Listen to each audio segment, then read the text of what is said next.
Hey gamers, Maniac here with GameAccess.net with the Next Site podcast. This week we're going to be talking about The Last of Us from Naughty Dog Studios and Sony Entertainment. The reason why I have decided to choose the Naughty Dog game for this week's podcast is strictly because the single player DLC for The Last of Us, which released earlier this week, is without a doubt one of the best single-player experiences that I've ever had. And I wanted to record this podcast before, right afterwards, when it was all fresh in my head. What can we say about The Last of Us? Now, first off, this podcast may go into spoiler territory. So, if you haven't beaten the full version of the game, or the Left Behind expansion, you might want to quit this video right now, because even though I don't typically talk about story spoilers in my podcasts, that can certainly happen here. I have a lot I want to talk about with the game and the game series and the game storyline and the expansion storyline. And I'm just going to put up a spoiler warning now because there's a lot that I really want to talk about.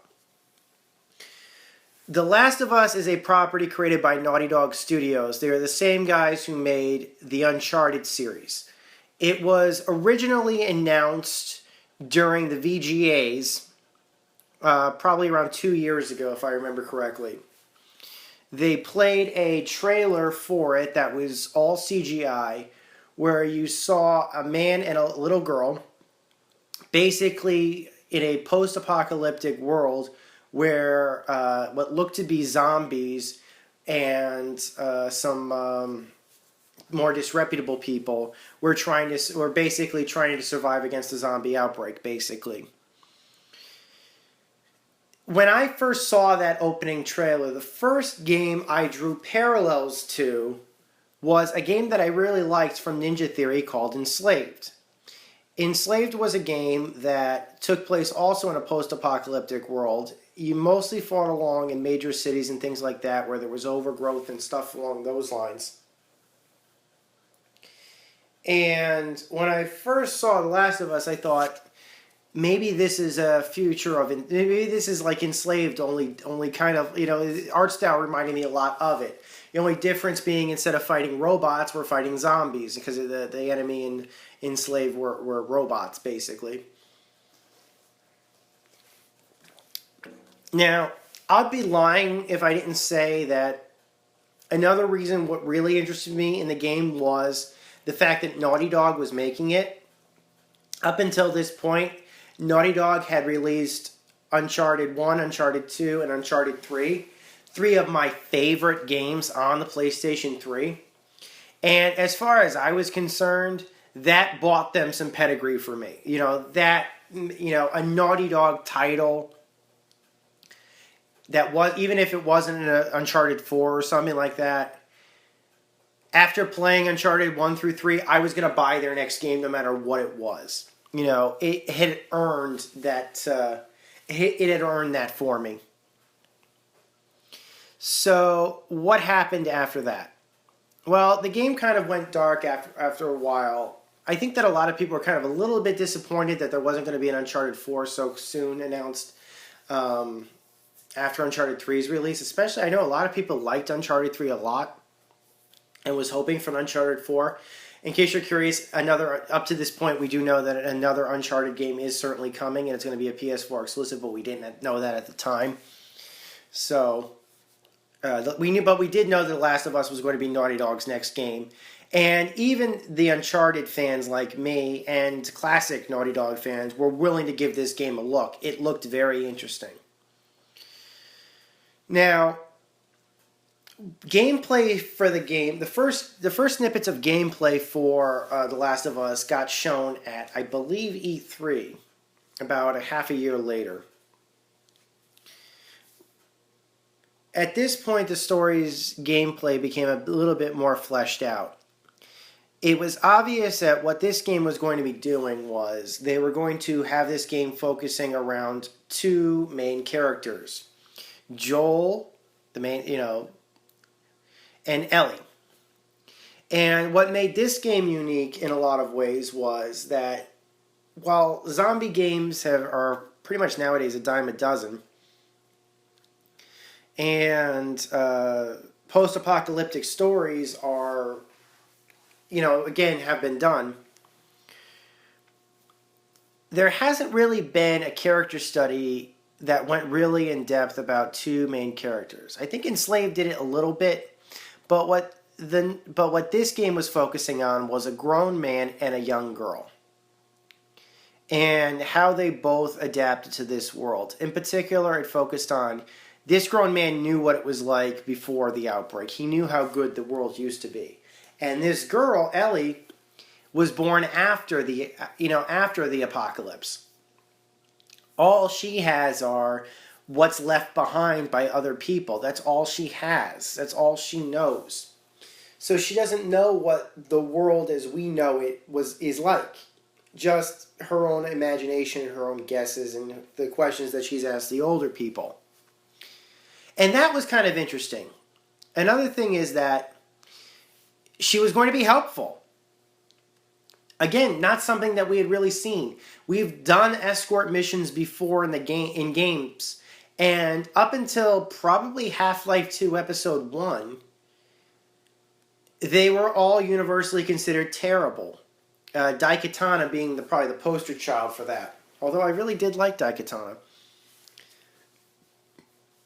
There's just something about escort missions that make them annoying. You got to keep this person alive. Usually their AI is really bad. They don't have a very good survival instinct programmed into them. And if sometimes the enemy AI can swarm the person you're trying to save, and you can get overwhelmed very easily, and the character dies, and it's game over and reset. And you just scream and curse at the television saying, if only that person was smarter and could take cover, or wouldn't go near the enemies, and only if the enemies attacked me instead of them, I would be playing the next segment or something like that. God, I wish I didn't have to protect this person. That's how it was. And I think a lot of people resented it. And then it was done in Half-Life 2 Episode 1, where you had a character that was actually useful. They could fight enemies alongside you. They would not get killed easily. They were integral to help you out in the story. The game felt like a true partnership. And since then, there have been hits and misses and things like that. But at the very least, we could see that it could be done well. And I think that a lot of people were certainly interested. I think a lot of people were certainly interested in seeing, especially given the fact that Naughty Dog did know what they were doing. They had done single-player cooperatives in the Uncharted games, for example. You could be tackling puzzles with Sully as Nathan Drake, or you could tackle puzzles with Elena or something like that. It wasn't unheard of in Naughty Dog's experience, but usually these would just be for short periods of time. These would not be, you would not be playing the entire game alongside this person. This game made it clear that, yes, this person will be helping you, but don't worry, they will be useful. And I think that at that point, I think people were ready for that sort of thing. And because it was unique enough in a lot of ways, even though these were zombies, it was a different type of zombie infection. They weren't classic zombies. It wasn't a virus. It was like a fungal infection, so they looked different. The art style that they were going for of the destroyed cities and things like that were highly unusual. Things weren't just run down, but there was overgrowth in the world and things like that. And this was actually based on Naughty Dog's research that they had done. I remember reading interviews and things like that where they mentioned, well, we know for a fact that if there weren't people, then to constantly pump the subway system, basically, in New York City, New York subway system alone would be flooded just in a matter of days. Imagine what would happen if, if things started to break down to basically keep the environment away in major cities. The environment actually would take over quite quickly. which is not something we really think about. We think about, concrete cities and things like that, and you think, oh, there's no, the environment is gone, or if you see it, it's artificial or something like that. In the case of what The Last of Us was trying to say is, without people maintaining these things on a constant basis, nature will reclaim this planet, which I think is an interesting message. I really do. I remember a TV show on the History Channel. I think it was called Life After People or something like that. Was doing, try to come up with the exact same message, tried to do the same message, and I thought that I kind of liked that show. So fast forward a bit. I don't think there was a PS3 exclusive title that was more looked forward to than this game, and I think Sony was really excited for it. If I remember correctly, 2013, especially the first couple of months of 2013, especially between February and March of that year, was probably the worst time to launch a game. And the reason why was because, at least this is my conjecture,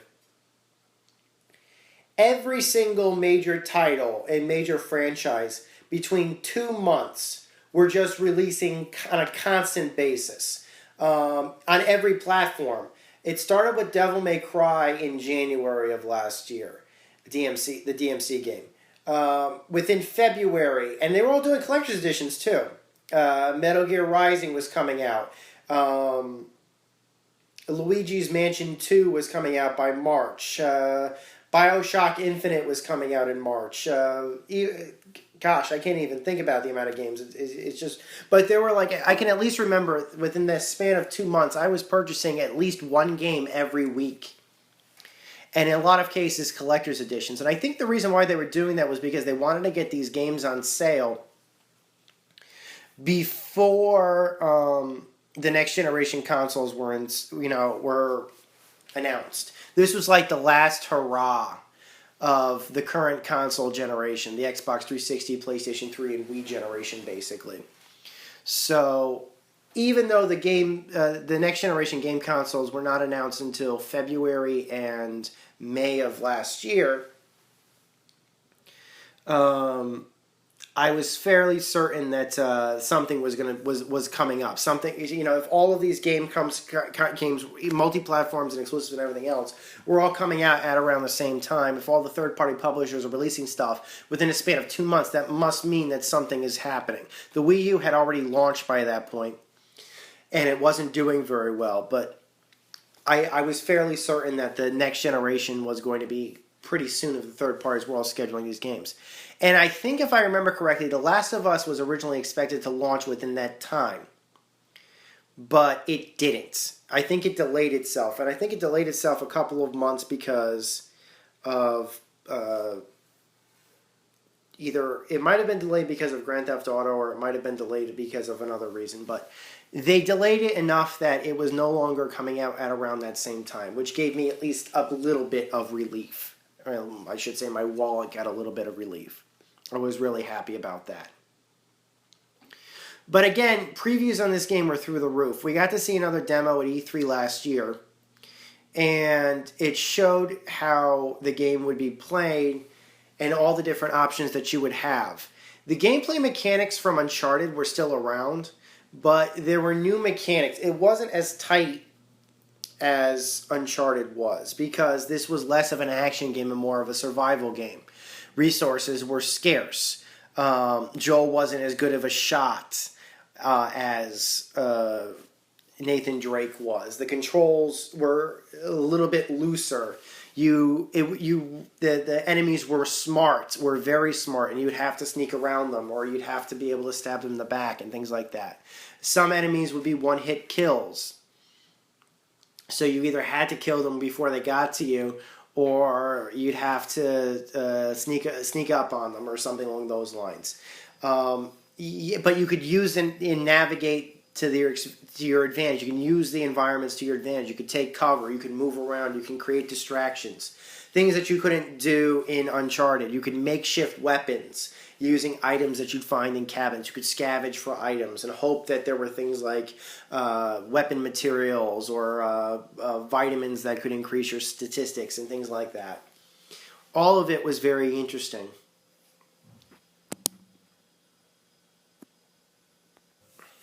I intentionally kept myself out of the loop when it came to information about the game. I kind of avoided previews. I still saw some of the E3 demos, and occasionally when they released a clip for producing a cutscene, it looked like I did watch bits here and there. And the reason why was because I really liked the production value that Naughty Dog had on the Uncharted games. The work that went into producing cutscenes and have the actors mocapping their performances. I know a lot of people are doing that, but Naughty Dog was one of the rare studios. There were other studios, but there weren't too many that were the same people that would get the same mocap actors to do their productions. And whenever you saw them acting digitally in a game, it was because their actor had actually done that acting on the day of. And so it was literally just a complete performance capture. And I loved Naughty Dog because I thought they did a great job at doing it. So when they showed, I think it was a level or a scene where we meet Tess for the first time. Or at the very least, I think it was the first time we saw Tess. You could see that, oh yes, Naughty Dog still got the highest of standards when it came to acting capture and things like that. And even though this isn't an Uncharted game, you can expect the same high quality production values on this game as the Uncharted games had, which I was very happy with. So in the time leading up to the game's release, like I said before, it was probably one of the most hectic release schedules in video game history. I have never seen a spring release schedule that crazy. Now, don't get me wrong. Traditionally speaking, spring release schedules every year are insane. Because, let's face it, for the most part, there are only 2 times a year when games come out. One is, obviously, the month leading up to Christmas, or the time leading up to Christmas, usually from October till about Black Friday or so.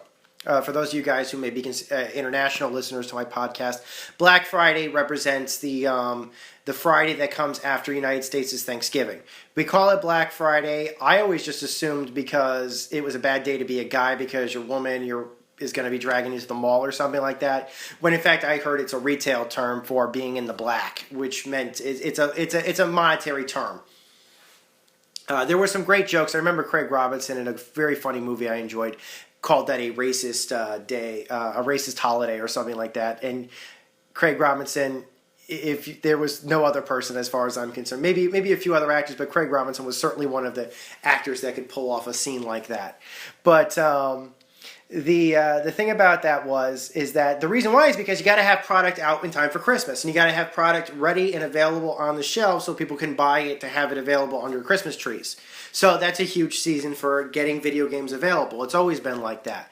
Now you're probably asking yourself, well then, if Christmas is such a big deal, why is March also such a big deal? Yeah, those are for the games that couldn't make Christmas. So when you think about it, at least in my country, all the games come out intending for Christmas. When you think about it, everything is coming out in the lead up for Christmas, and everything that misses Christmas for whatever reason because the game is not ready and it has to be delayed, it gets pushed until the earliest it can come out at around that time is March. So usually a lot of games that come out in February and March are the games that could not make Christmas. The games that can't make March will usually get pushed till the summer. And that is very unusual. Now, I think that from a marketing standpoint, when you had just a March that was as flooded as it was, especially when it had games like BioShock Infinite coming out, it was, I think, a bit much. I think that maybe Sony or maybe Naughty Dog might have realized, this is just my conjecture, I could be wrong about this, but it was not a good time to launch. And nobody wanted to release next to Grand Theft Auto 5. Not Nobody. They wanted to leave Grand Theft Auto 5 to its own. In fact, I heard rumors, I can't substantiate these, but I remember hearing rumors that Sony actually paid Rockstar just so they would pick a different month. They wouldn't release Grand Theft Auto 5 at around the same time that The Last of Us was coming out. So I don't know if that's true or not, but I remember specifically that nobody wanted to launch Grand Theft Auto 5. I think originally Grand Theft Auto 5 was going to be out for March of last year. It got delayed until just the end of the summer. Obviously, huge hit. Just huge hit. But, yeah, I couldn't tell you much further from that or substantiate that. So I'll kind of stop there. It's interesting to think about, though. Anyway, so in the 2 months leading up to The Last of Us's release, Sony, GameStop, and a few other retailers started to announce how they were going to release this game. Originally, I thought there was not, and I was really excited about this after all of these collector's editions had come out, and expensive collector's editions too, whether it be the $150, what do you call it? The $150 Metal Gear Rising Revengeance collector's edition, or the I think it was $100 BioShock Infinite collector's edition. The 80, there was a bunch of different. Oh my God, there were so many collector's editions coming out over the course of 2 months. It was insane.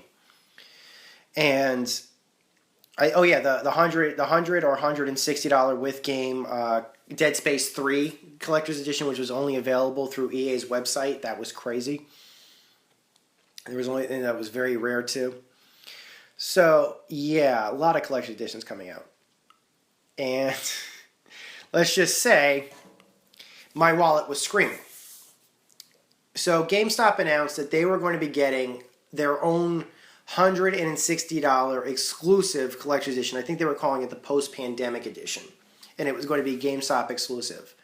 They also announced that around the same time there was going to be another special edition, which if I remember correctly, I think it was called the Survival Edition or something like that. So, how do I put this? And that was going to be $80. GameStop also announced that they were going to be doing some exclusive DLC for pre-orders. Now, I was torn at this point. On the one hand, I did not want to pay for another $160 collector's edition, like the Dead Space 3 one. On the other hand, the $80 collector's edition actually looked like a really good value. I am always the one, regardless of what comes out, to buy the most expensive collector's edition. I've been like that ever since the Halo 3 Legendary Edition came out back in 2007. Whenever you release 2 collector's editions, I'm always the person to get the most expensive edition. Why? Because they always seemed like it stacked properly. It was always the best, had to be the most complete edition of the collector's edition. You'd get the majority, all the content, like not just the content from the premium collector's edition, but also the content from the the cheaper collector's edition as well as the game. It was like that for the Halo 3 Legendary Edition. It was like that for the Halo Reach Legendary Edition. It was like that for the Gears of War 3 Epic Edition. I can't remember. I think it was Borderlands 2, if I remember correctly, also did something like that. Skyrim also did something like that, I think. So, I'm always that person. I'm always the person that buys the most expensive collector's edition when I can. And to me, the post-pandemic edition did not look like a good deal. It had 2 things going for it. One was a statue, and I remembered after getting burned by the Gears of War 3 Epic Edition, I didn't feel like the statue alone merited the price premium over the previous edition, even though it did come with everything that the $80 collector's edition of that game had. I didn't think the statue alone merited that. The other thing was, it didn't come with The Last of Us Collector's art book. And that, to me, made the Survival Edition very, very attractive. Now, for at least a while now, art books have been published that include all kinds of different behind-the-scenes information, concept art, and a few other things that you can usually find in your local bookstore. They're usually made quite well, and since the Hyrule Historia, I can remember, a lot more games have been doing it. I remember this year alone, Remember Me had a book that was really, really nice. Hyrule Historia, also a very nice book. Dead Space had a great art book. For a while, these books were being consolidated into the guidebooks. Originally, like, you'd get a guidebook, and you'd buy an art book separately, if at all.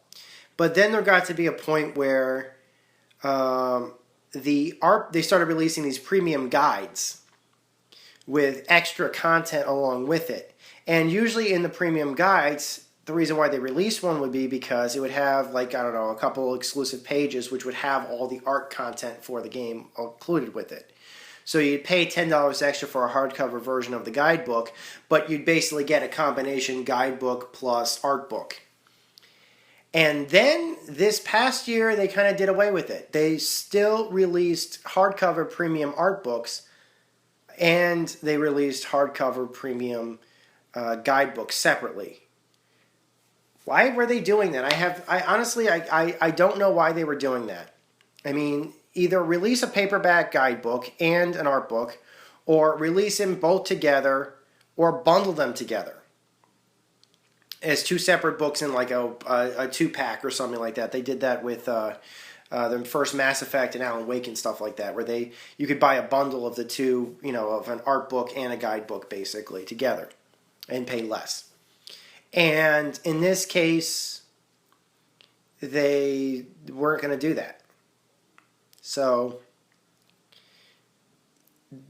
I thought it was a good deal that the art book was going to be included with the Survival Edition. I was really excited about that because today's hardcover art books for video games retail for upwards of about $40. They're expensive. And I guess you could probably get them cheaper through online, or you can get them cheaper if you get discounts through GameStop or wherever. But here I was thinking just crunching the numbers alone, I could buy a copy of the game, and I could buy a copy of the art book, which I was going to plan on getting anyway, and pay a $40 premium for the art book, or I could buy the game with the art book and a few extra stuff like exclusive DLC and things like that, and save $10. Or I could pay $160, get a copy of the game, and get a $100 statue, get some other exclusive DLC, but not get the $40 gift book, art book. That to me felt, I don't know, I've never felt so conflicted about a game release. It turned out eventually that the market made the decision for me, because around the time that I was planning on putting down a pre-order for it, all the GameStops in my area had sold out of the post-pandemic edition. And GameStop.com was also sold out of the post-pandemic edition.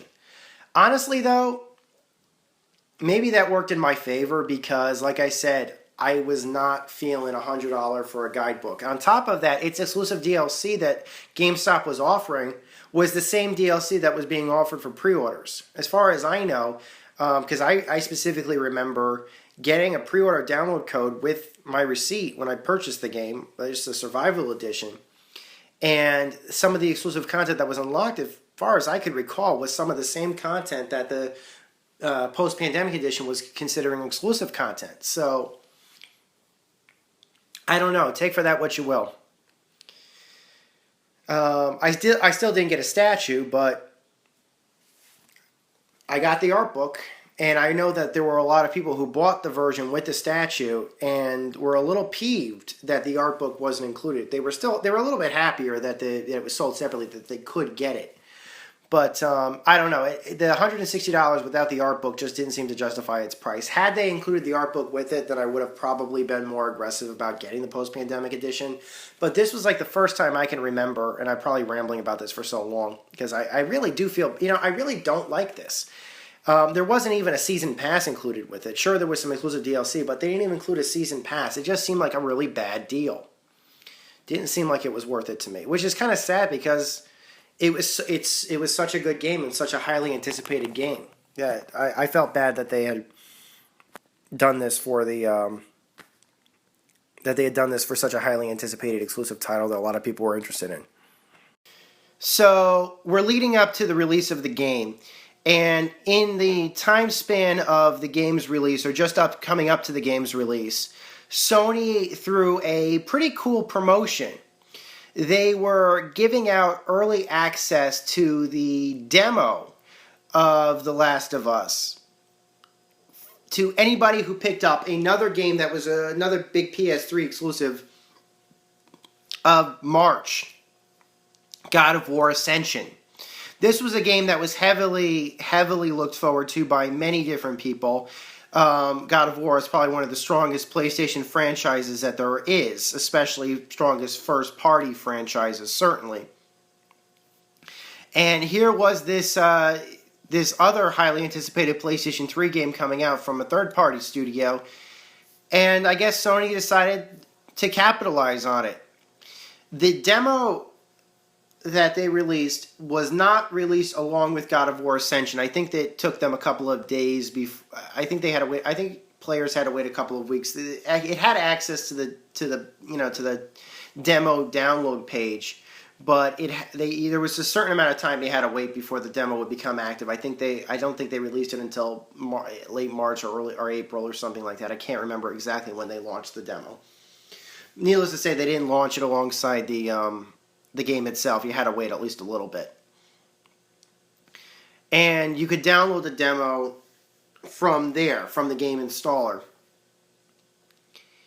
Needless to say, that demo was... How do I put this? Well, the demo took place during a segment of The Outskirts, where Joel was with Ellie and Tess, and they were trying to navigate downtown Boston, basically.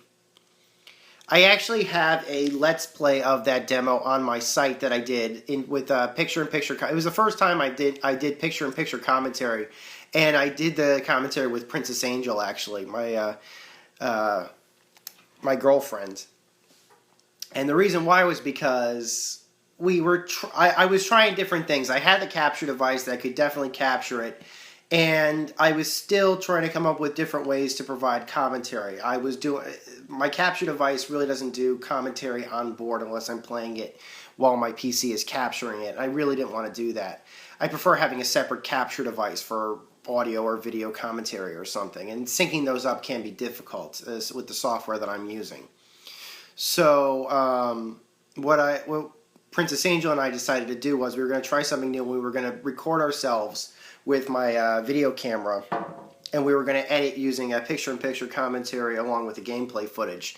And she has a high-powered Mac that was capable with a pretty decent video editor that could do that sort of thing. The problem was that my video editor files weren't exactly compatible with her editor, and it took a couple of extra... I had to convert it a couple of times to get it to a file format that the Mac's video editor could understand. But once I did that, we were able to get that file, and then we compressed it. I think it turned out pretty decently. The problem was you could definitely tell in there the audio just was not synced.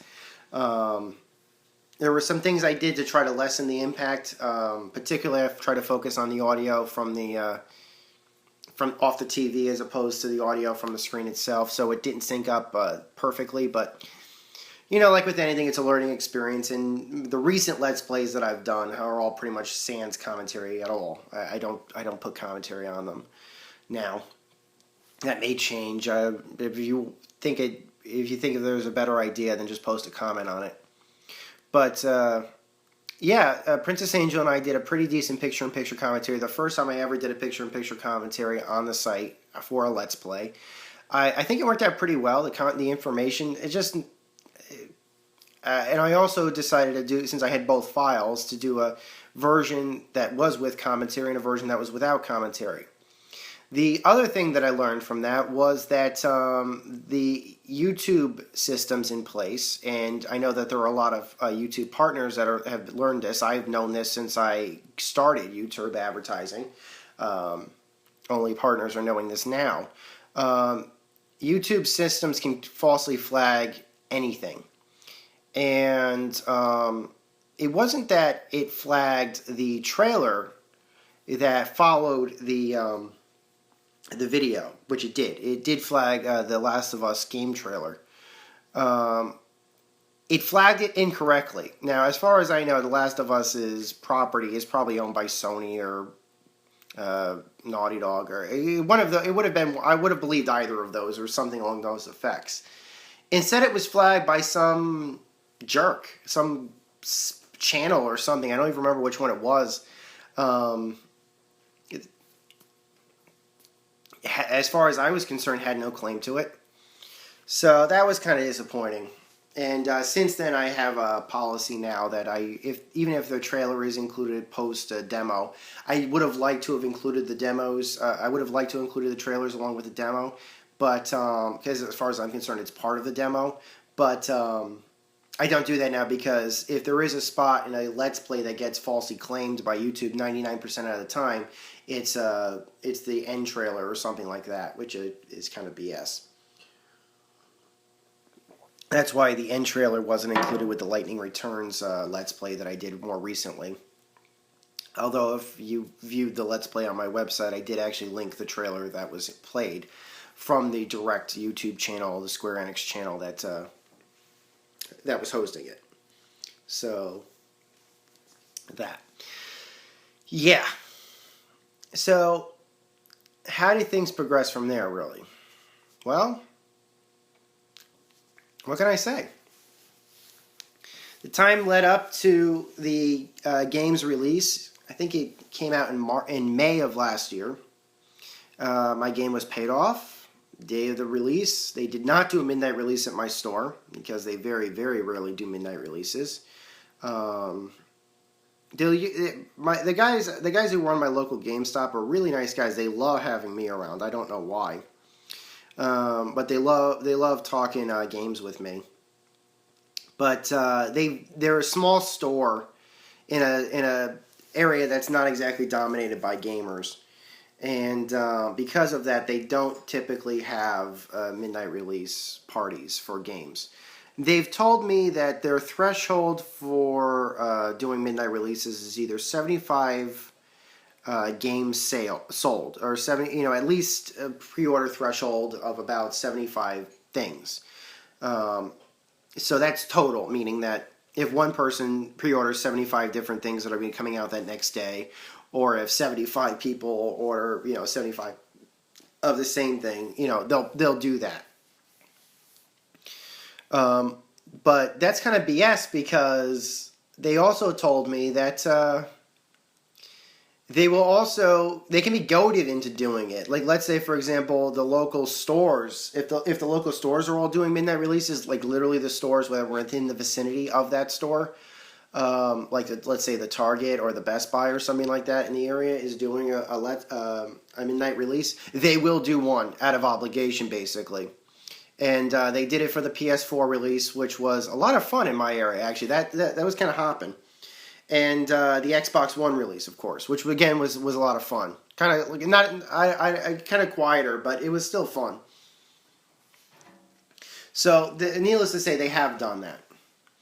And unfortunately, there wasn't one for Last of Us. At least not as far as I can remember, there wasn't one.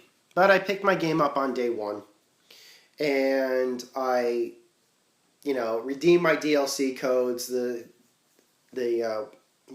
codes for the pre-order stuff, and as well as the online pass, which, seriously, if EA is stopping doing an online pass, there is no reason whatsoever for other people to be continuing to do it.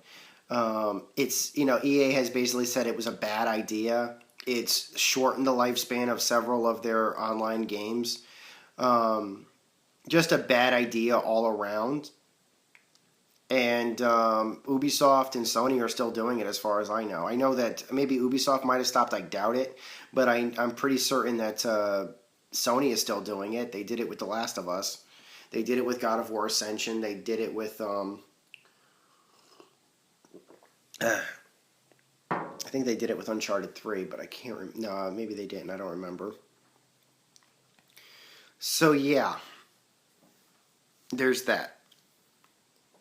Other than that, I was ready to play this game. I had been looking forward to it since it was first announced. It had Naughty Dog's pedigree. I was ready to play. And I picked up the controller, I loaded the disc in, I hit start, and I played the prologue. Now, I know I gave a spoiler warning at the beginning of the podcast. I'm giving it again right now. If you haven't played the game, just stop listening right now because I'm going to start spoiling things. The prologue is probably one of the most tragic things I've ever played in a video game. The prologue of The Last of Us. For many, many reasons. And I know that's what Naughty Dog did. In fact, I was even reading before, I was doing research before I started this podcast. And Naughty Dog said that they had intentionally done everything they could to keep the prologue under wraps. They wanted to make sure that nobody knew the prologue was going to be in there. It wasn't in the demos. It wasn't in any of the previews. All the previews that I saw had later levels and things like that in them. The demo had a later level. The prologue was something that had not been seen. And in the prologue, you play as Joel's daughter. We didn't even know that Joel... I don't even think that people knew that Joel even had a daughter in the first place. I think she's like 10 or 12 or something like that. Just as the outbreak is happening. Just as the first serious danger of the outbreak happens. And Joel has to... We witness firsthand what the consequences of that is. That the outbreak had cost him the life of his daughter. Not from the infected, but the people that were supposedly saving him from the infected executed his daughter in cold blood. And tried to execute him. And he only survived because his brother saved his life. That is strong. That is powerful. That hit home. And I remember, I think it was, if not the day of the game's release, just around that time.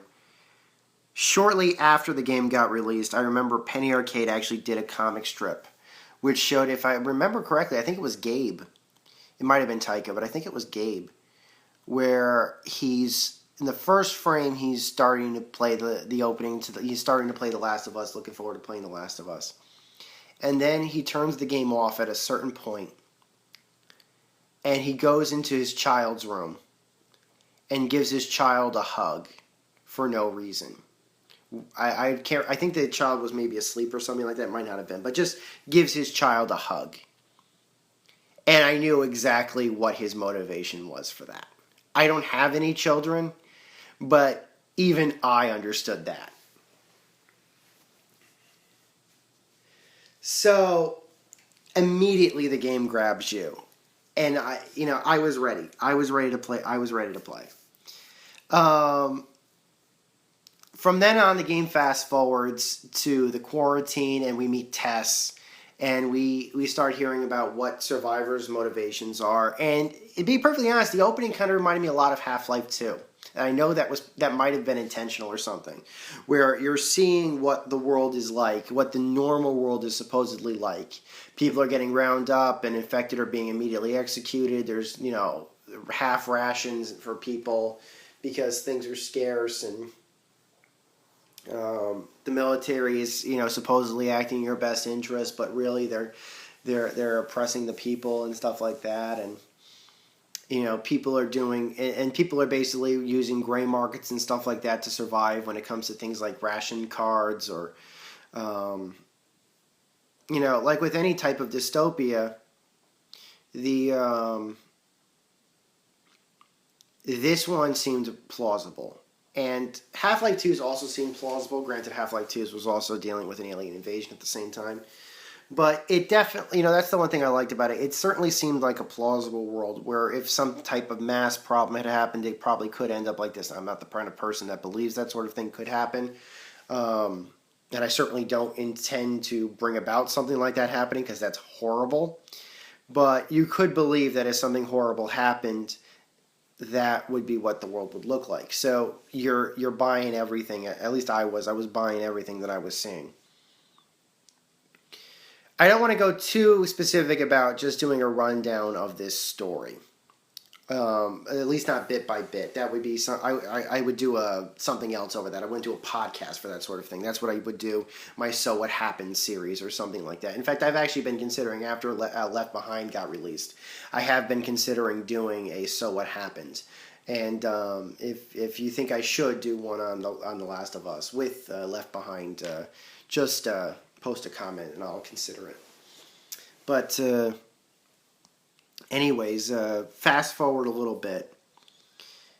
The environments were just as awesome as I could have imagined. The gameplay took some getting used to, because immediately you try to pick it up and you try to play it like it's an Uncharted game, and it's not.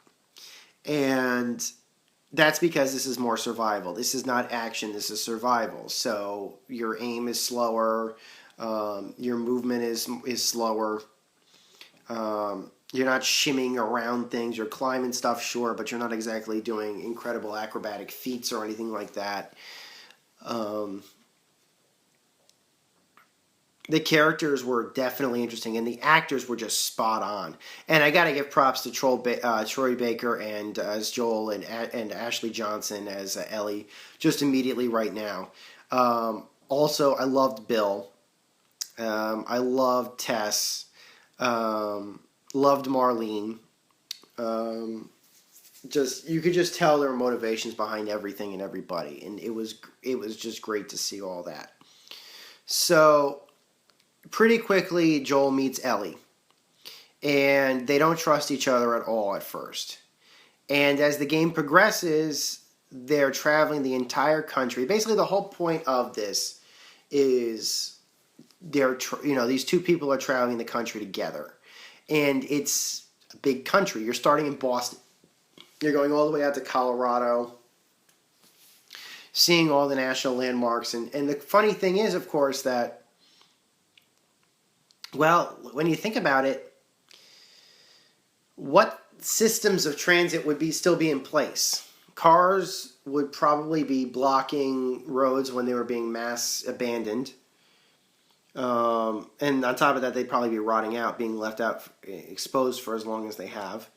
And on top of that, roads crumble without maintenance. So horses would work, if you're traveling horses, but horses have to be fed, but horses would certainly be an option if you kept horses alive, by feeding them and taking care of them. Horses would be able to travel rugged terrain and things like that, pathways and stuff like that through forests. The other public infrastructure like buses and trains and stuff like that, none of that would be working. Electricity may not even be working. So let's say you have electric trains. Without electricity, the trains don't run. All of these choices that you're making, and all this stuff is just stuff that's in the background. This is all passive stuff. And on top of that, we got to see how other cities dealt with their quarantine zones. The one near Boston actually was one that was operating. And then you get into another environment when you go to Pittsburgh, for example. And almost that whole environment, if you just sit down and play it passively, like, okay, I'm fighting there seems to be a lot of renegades here. There seems to be a lot of people here that seem to be bad, just bad people. It seems to be taken over by bad people. And then you're looking at all the abandoned military outposts and things like that.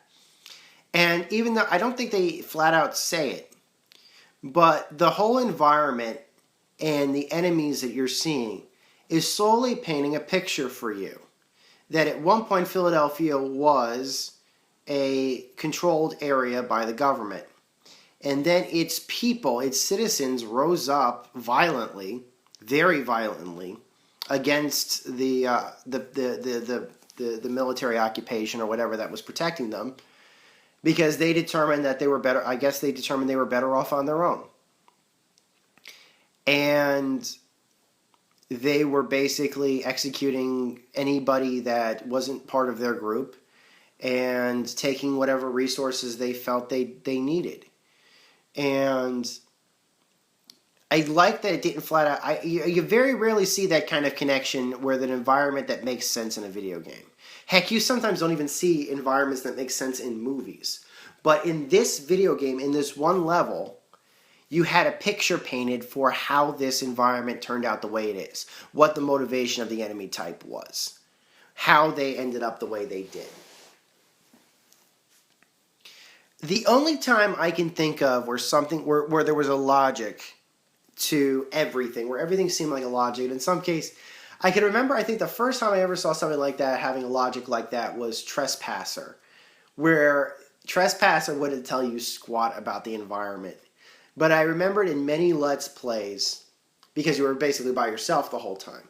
But I can remember watching a Let's Play of Trespasser done by a guy who calls himself Research Indicates. It was a great Let's Play. I totally recommend watching it, even if you're not a fan of Jurassic. If you've never played Trespasser, and even if you're just the most moderate fan ever of Jurassic Park, I would totally recommend watching Research Indicates Let's Play of it. If you wanted to see what it's like, the logic behind a bad game. And in this case, Research Indicates, as he's exploring the environment, you can see, well, why is that gun there?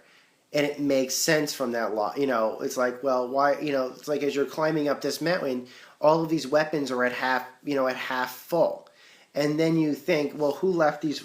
How are these weapons doing up here in the first place? And then you realize, oh, there's a body up there. This is as far as he made it. He was probably fighting his way up there. There were other ones like there were a few that made no sense whatsoever. Like there was a switchback pathway going up the mountain that made absolutely no sense. How can you get a vehicle up there or something like that? This is not natural formation. This is man-made. But why would you man-made like this? So that sort of thing. So there were some bits that made no sense whatsoever, but it usually broke down to levels that made sense and levels that didn't make sense. But the levels that did make sense, I don't know if that has to do with the care that was put into the level, but you could clearly see that there was some kind of logic with placement of things and things like that. I like that. I like that kind of thing a lot. That you can just imagine if this area was abandoned, that these things would be left where they were, that sort of thing. Still didn't make it a good game, but it put it it was something. And I'm happy that there are now good games out there that have that similar logic, that have that similar system of like, we're not going to tell you what happened, but everything that you're seeing is presenting itself in a way that forms a picture of what happened. And I like that. Towards the end of the game, we catch up on what's happening with Tommy, and Joel has to make a decision. Does he leave Ellie with Tommy to finish, to bring her to where he needs to? Or does he continue on with her himself? Ellie always said that everyone her entire life had abandoned her. Her friends, Marlene, her family, anybody who tried to help her wouldn't help her for very long, basically. She was used to being on her own. But Joel wasn't. Joel wasn't that person. And at that point, Joel was was quite protective of her. Maybe he felt that he was going to see this through, that he was going to protect her. And he decides to take her where she needs to go himself. And Tommy stays where he is. And Tommy looked like he was doing pretty well for himself. He was married to the leader of a independent community. They had horses. They had food. They were trying to get electricity. So things were certainly looking up for Tommy. And even though him and Joel and Tommy didn't seem eye to eye, I never really disliked Tommy. I think maybe there might be a few people that would, because he and Joel are fighting, especially kind of loudly at some points in the game. But that's just because they disagree. My father and my uncle disagree constantly on stuff, but they're brothers. So it happens. He takes her to. Joel takes Ellie to a college campus in Colorado, which I believe is fictional. If it's not fictional, please tell me. Post a comment if it's not fictional. I'm pretty certain it's fictional. If it is based on something, post a comment. In the research that I did, it looked to me like the school was fictional, that they had made everything up. It was obviously based on some stuff that was probably real, but the campus itself, the mascots, everything, the name, all seemed to be fictional at least. So you go to Colorado, you go to the school, and it was cool to see what a college campus looked like. Oh, after a post-apocalypse and stuff like that. That I thought was kind of cool. That was kind of cool, and even though that wasn't one, you're thinking, okay, where do we go from here? What happens from here? And something bad happens, and there's a big twist in the plot line. And you're just asking yourself, well, where do we go from here?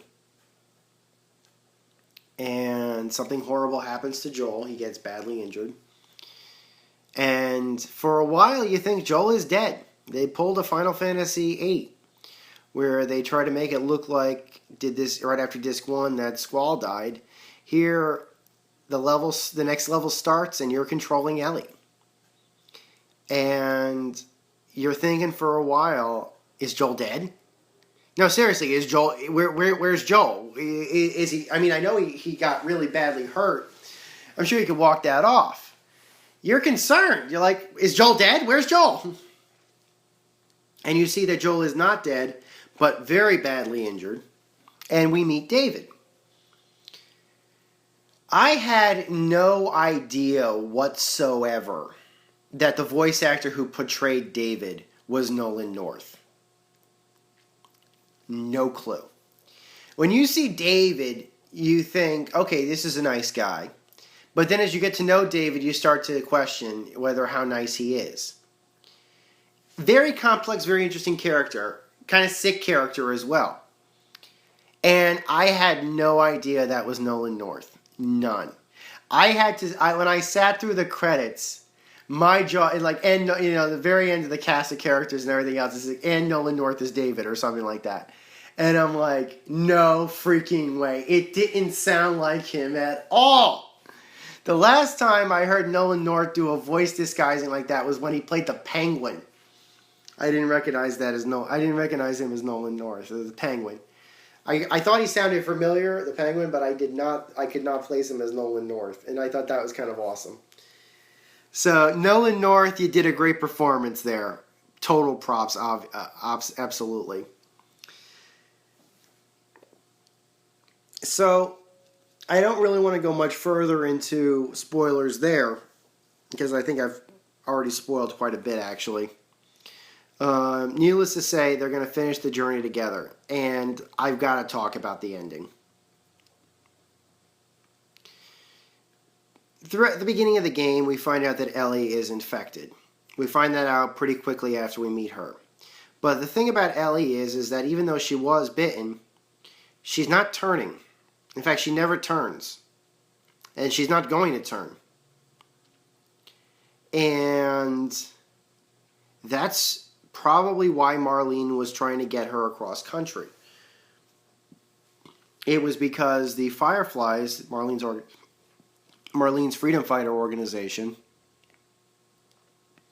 wanted to use her to synthesize a cure or create immunity towards the parasite.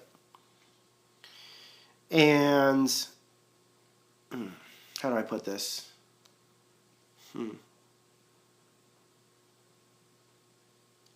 At the end of the game, we find out that would mean her death, because the Firefly doctors needed to dissect her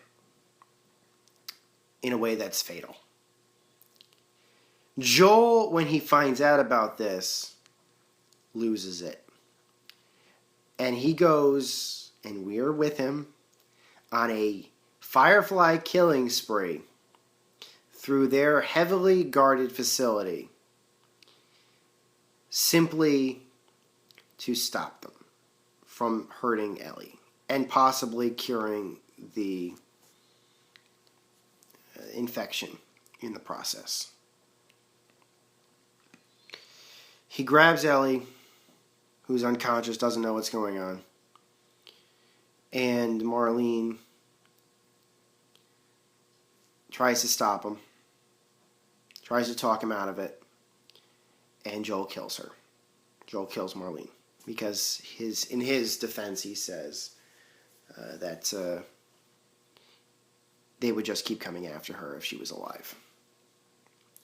Which, when you think about it, probably likely. You don't usually see this, especially not in comic books. They keep leaving the villain alive, where they just keep doing more damage. Batman waited until The Dark Knight Returns before he killed the Joker, for goodness sakes. By that point, they were both old men.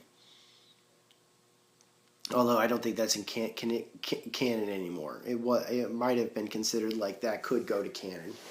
But I don't think it's in canon anymore. But that's just how it is, and he lies to her. And he says that they're not looking for a cure anymore. There are other people that are immune. It doesn't mean anything. And they go back to Tommy's, and Tommy's has been able to create a community with the power from the dam and everything else. So they start a new life. And I think what this is about him is that Joel is just unable to let her go. And I think that's really hammered home by the ending. He lost his real daughter, and even though she's not his daughter, she's kind of like a daughter surrogate to him. And and there are a few times when, if you accidentally let her die for whatever reason, he doesn't scream out her name. He screams out his daughter's name. Like he lost his daughter all over again. I'm certain that was intentional. I'm certain Naughty Dog did that intentionally, or Troy Baker did that intentionally. I'm certain that was intentional. This is a surrogate for his daughter. He can't bear losing his daughter all over again. Now, you can make a judgment about that however you will. I'm not a psychiatrist, so I'm not going to. But, needless to say, what an ending. Just what an ending. So then I pretty much talked about the story in a little way. Maybe I should have just saved this for, a So What Happened. And I still might do a So What Happened over this. If I may make a comment just about the game itself, there are a few things I want to say. One, I loved the gameplay, although it did take some getting used to. The looser controls and the more emphasis on stealth and sneaking around was a little bit more annoying in some cases, although there were some ways you could just fight your way out through things. You still didn't, it made you lose resources later on. Another thing is that unfortunately collectibles didn't stack. And I did not like that. And especially the fact I did not like was, unlike the Uncharted series, where if you found a treasure in a game, you'd always have that treasure unlocked. That treasure would be unlocked no matter how many playthroughs you did, unless you created a new save or something like that. In the case of The Last of Us, every time you played, you had to recollect those treasures or those unlockables. Or even though the game would still give you the trophy the first time you got everything, if you did get everything. I don't know if this is a bug or something, but I specifically remember unlocking everything, and then when I loaded a save, it said I only had 141 out of 145 collectibles for some reason. I don't know why. And when I started a new difficulty, it reset most of my stats to 0. Is there some way around that? I know this is just technical annoyances. I don't know if maybe a patch might have broken this, and maybe I should just replay after patching the game, maybe like doing another New Game Plus or something like that, because I can do that. In fact, I've been thinking about it for a while, but I just don't know. I don't know why is it not showing up all the collectibles? I don't know. Especially even when I'm loading old saves, it still only says and I can remember my first playthrough, I got all the collectibles. I didn't get all the dialogue trees, but I did get all the dialogue trees on my second. and I don't know why this system did not understand that. Other than that, it's probably one of the best games on the PlayStation 3. Certainly one of the best games this year. I liked it more than I liked God of War Ascension, and that's saying a lot. Shortly after that, Naughty Dog started releasing DLC for the game and offered a season pass for the game. Now, season passes, I've wrote about them on my website. I wish that they had included a season pass with at least one of the collector's editions for The Last of Us, but I gotta give props where props are due. At the very least, the season pass did offer unlockable content for everything in the game, which was fantastic. I was really happy about that. If you purchased the season pass for The Last of Us, you could download everything, not just the multiplayer maps, one of which is already out and another one of which is coming, the single-player expansion, which we'll be talking about just a little bit, but also all of the exclusive items, like the unlock, the multiplayer content and stuff like that, all the purchasable multiplayer content. That's all part of it. The only thing I don't think it came with was it didn't come with any of the pre-order stuff. So the pre-order DLC was all separate. If you got the game pre-ordered, or if you got like a survival edition or the last or post-pandemic edition, that DLC is still exclusive. I don't think the season pass included those. I don't even think that that's offered on the PlayStation Store, that downloadable content. It's kind of cool downloadable content. It's got a bunch of exclusive clothing options for single-player wardrobe, which I thought was kind of cool. I like that.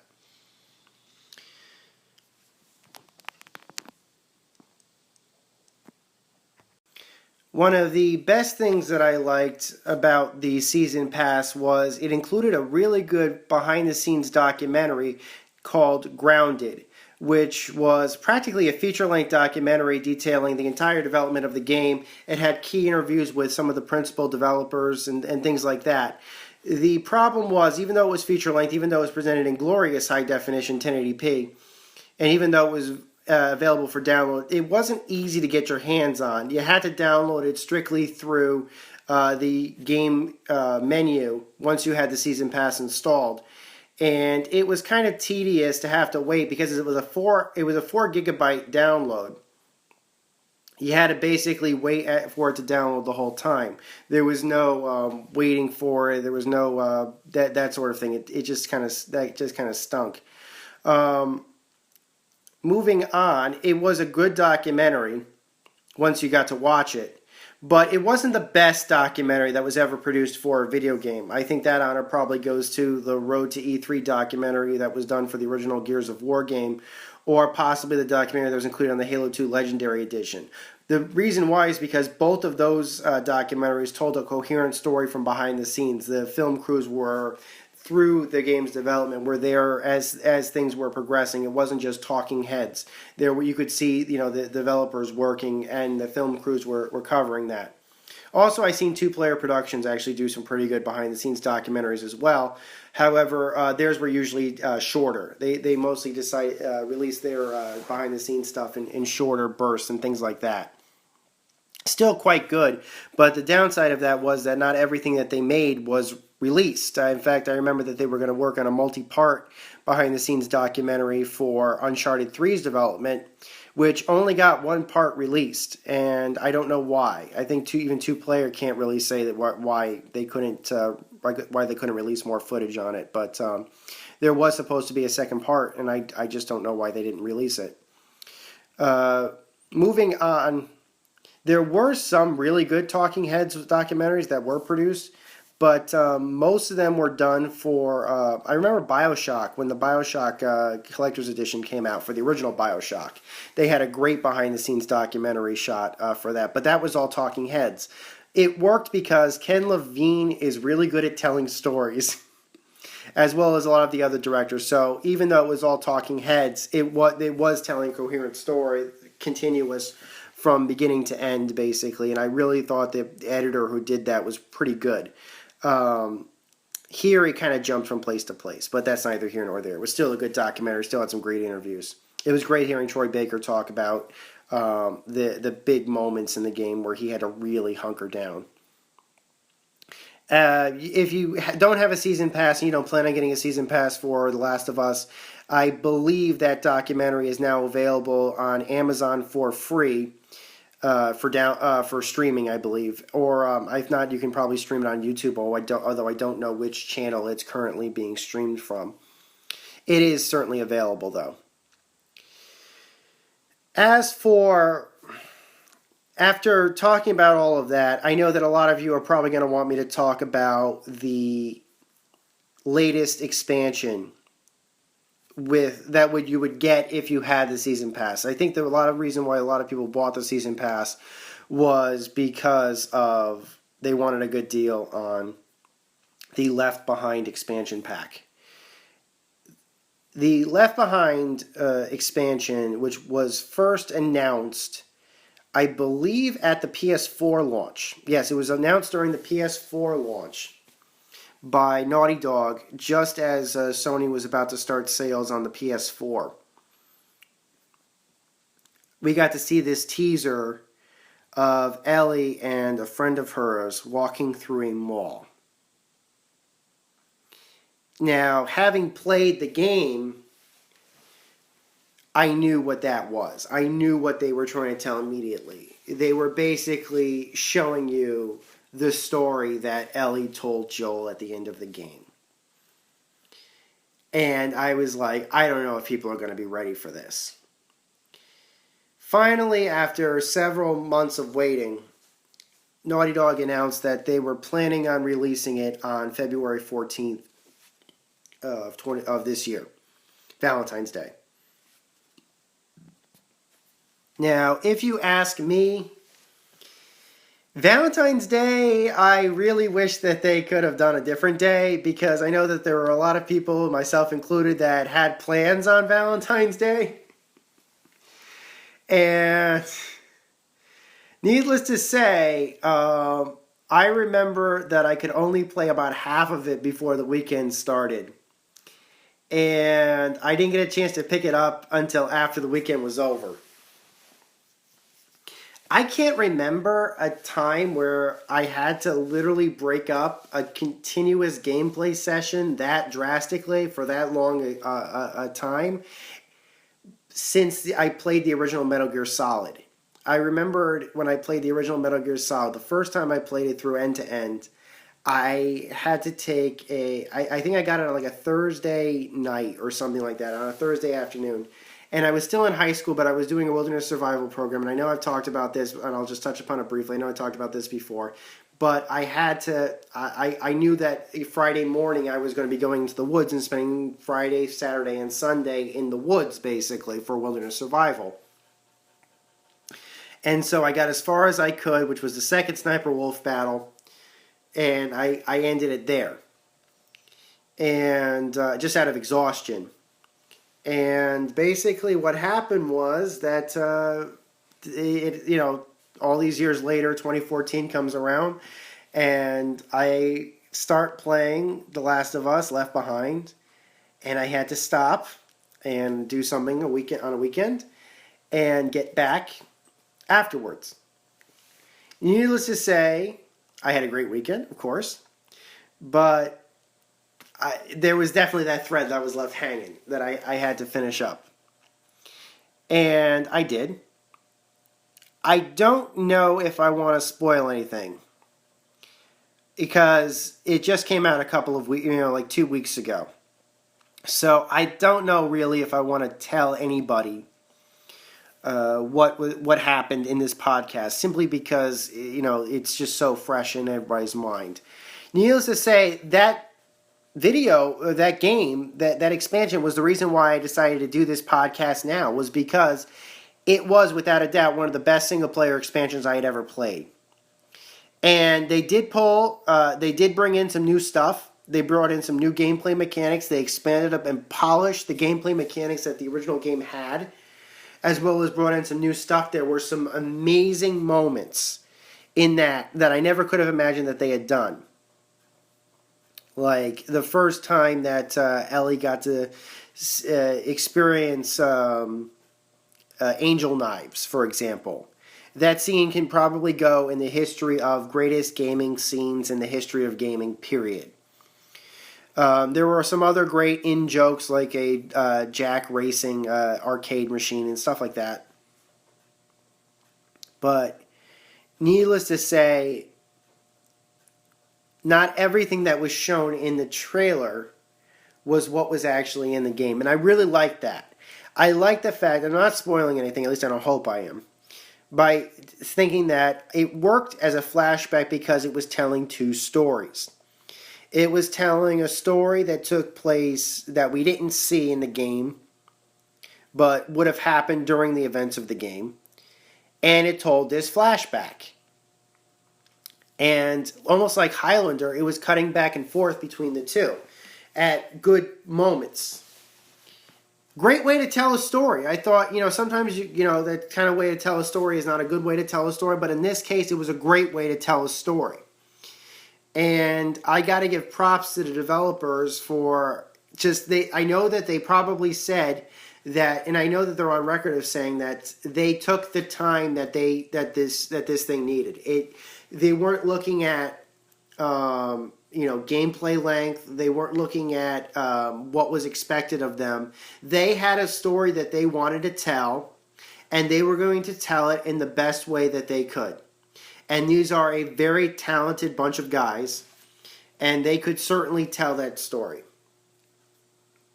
Needless to say, I'm sure that a lot of people are probably going to be choked up by the ending of that expansion. And if you have played The Last of Us, if you have a copy of The Last of Us, you owe it to yourself. Once you've completed the game, don't play it until after you've played the game. Once you've completed that game, download that expansion. Just download. Don't even think about it. Either download the season pass or download the expansion directly. If you get the season pass, you'll be entitled to the download as well. But just be aware: either get the season pass with everything, or just download that expansion by yourself. I am giving it beyond the seal of approval. I'm saying it's one of the best expansions that I've played. The only other expansions I can think of that I would say play immediately were probably going to be the BioShock Infinite expansion episodes. One of which is already out, but the second one is of this recording is not out yet. It won't be out until next month. So I know that a lot of games and game development are doing this, are kind of including extra DLC, epilogues and prologues and things like that with their after the fact, after their games. Duke Nukem Forever did it. DMC, Devil May Cry did it. Obviously, BioShock Infinite is doing it as well. This is one of the best expansions I've ever played. This is like one of the best single player stories that I've ever played. And it's not a full game. It's just an expansion. So, as I typically wrap up these podcasts, I usually wrap it up with asking myself and asking the future people who may be listening to this, what is the future in this franchise? A lot of the time I like to do these podcasts just before a new game in the series is coming out. But here I'm doing it just as this series is almost over. The game developers, since the expansion has come out, the Left Behind expansion has been released, the game developers have made it clear that they have only a 50-50 chance of revisiting this franchise. There's only about a 50-50 chance of them because after you've played the game, and even after you've played the expansion, the story's kind of over. You can just leave it there. And the game developers have gone on record of saying that even by the end of the final version of the game, the full version of the game, the regular version, Joel and Ellie's story is over. And even though it's left ambiguous what happened to the world, you could end it there. It was a good, it is a complete story. Maybe, given the fact that it's probably one of the biggest franchises to hit any, platform exclusively in quite a long time, that may say something.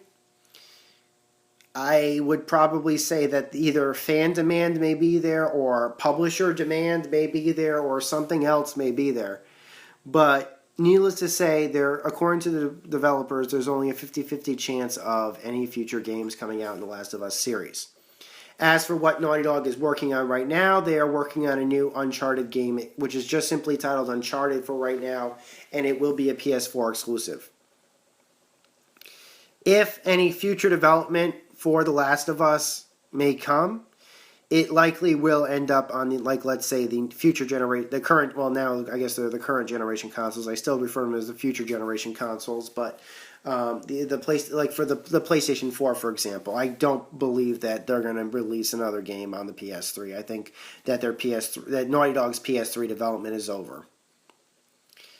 Needless to say, who knows? Maybe another game might come to the Xbox One or something, but because Naughty Dog is certainly not owned by Sony, but that's just my conjecture.